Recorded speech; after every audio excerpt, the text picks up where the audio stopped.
بسم اللہ الرحمن الرحیم۔ سورۃ ہود کے درس کا آغاز کر رہے ہیں۔ اللہ تعالیٰ نے اس صورت میں ان قوموں کا ذکر فرمایا ہے جنہوں نے اپنے نبیوں کو جھٹلایا اور اللہ کی آیات کا انکار کیا۔ آئیے سورت کا آغاز کرتے ہیں۔ بسم اللہ الرحمن الرحیم۔ اس کی آیت نمبر 1 میں اللہ تعالیٰ ارشاد فرماتا ہے، الف لام را کتاب احکمت آیاتہ ثم فصلت من لدن حکیم خبیر۔ یہ ایک کتاب ہے جس کی آیتیں حکمت بری ہیں، پھر انہیں حکمت والے خبردار کی طرف سے تفسیر سے بیان کیا گیا۔ الف لام را، ان کے معنی اللہ ہی بہتر جانتا ہے۔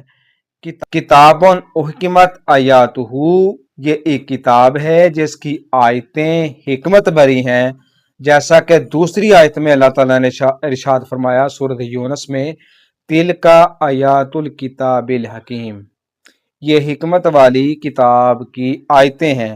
اس میں سورۃ ہود میں اللہ تعالیٰ کیا ارشاد فرما رہا ہے، یہ ایک کتاب ہے جس کی آیتیں حکمت بری ہیں۔ دوسری جگہ کا ارشاد فرما رہا ہے سورۃ یونس میں، یہ حکمت والی کتاب کی آیتیں ہیں۔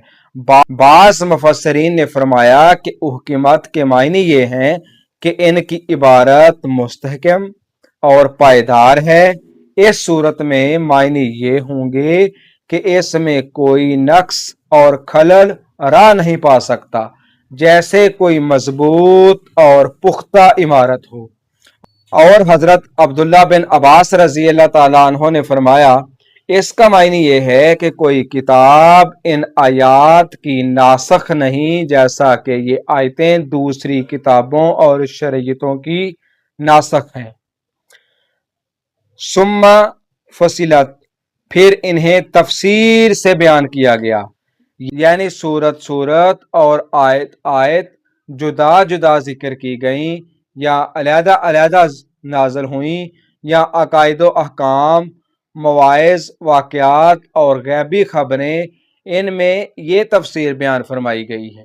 اس سورت کی آیت نمبر 2 میں اللہ پاک نے ارشاد فرمایا، اللہ تعبدوا الا اللہ اننی لکم منہ نذیر و بشیر، کہ تم صرف اللہ کی عبادت کرو، بے شک میں تمہارے لیے اس کی طرف سے ڈر اور خوشی کی خبریں دینے والا ہوں۔ 2 خبریں دینے والا، ایک ڈر کی اور دوسری خوشی کی خبریں دینے والا۔ اللہ تعبدوا الا اللہ، کہ تم صرف اللہ کی عبادت کرو۔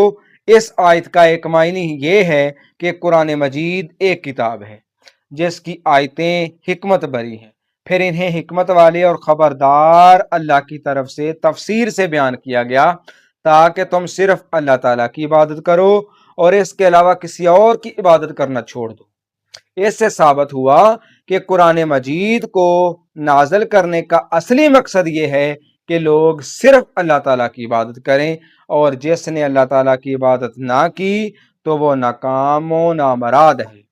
دوسرا معنی یہ ہے کہ قرآن عظیم کی آیتیں حکمت بری ہیں تاکہ حضور اقدس صلی اللہ علیہ وسلم لوگوں کو یہ حکم دیں کہ وہ اللہ تعالیٰ کے سوا اور کسی کی عبادت نہ کریں، اور لوگوں سے یہ فرما دیں کہ میں اللہ تعالیٰ کی طرف سے تمہیں کفر اور غیر اللہ کی عبادت کرنے پر قائم رہنے کی صورت میں اس کے عذاب سے ڈرانے اور ایمان لانے کی صورت میں اس کے اجر و ثواب کی خوشخبری دینے والا ہوں۔ اللہ کریم قرآن مجید کو سمجھ کر اور اس کی تفسیر پڑھ کر ہمیں عمل کرنے کی توفیق عطا فرمائے۔